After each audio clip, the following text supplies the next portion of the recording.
Audacity Streetcar Story, Episode 7, Chapter 7, Overcoming Injustice, About Police Trauma. A false witness shall not be unpunished, and he that speaketh lies shall not escape. Proverbs 19:5. First off, let me say, I grew up only seeing the police do bad things, most times to good people. I saw situations get worse just because people called the police for help. I didn't fear the police. In fact, I was taught not to. Don't mess with the pigs, and I ain't just talking about swine food, my Muslim uncle would say. It's a vulgarity, and I felt bad saying it because just a couple of the people I love grew up to become officers. I saw a need for police, but nevertheless, I couldn't ignore or unsee the things I had seen that would yield me to understand my uncle's disposition and distrust of what we had come to see as a legal game.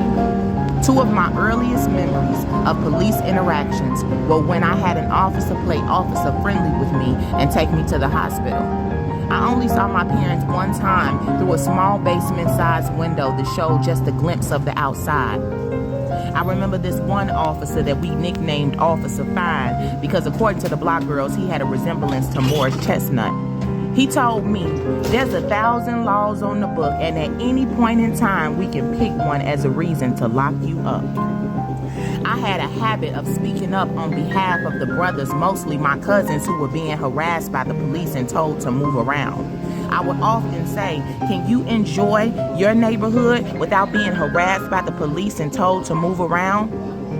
Officer Fine had been to my house more times than I could count, for one reason or another, and he had a nickname for me, Smart Trouble. Every time he'd say it, I'd say, Officer, my name is Andrea, but he didn't pay me no mind. He said, you gonna learn the hard way that the law is always right, even when it's not on your side. I looked at him like he was speaking Chinese. The law was definitely not always right from where I stood. In fact, it was dead wrong and torturously unfair. John Burge and Chicago's legacy of police torture, as the Chicago Tribune called it, fueled my desire to understand the law and be a voice for innocent people.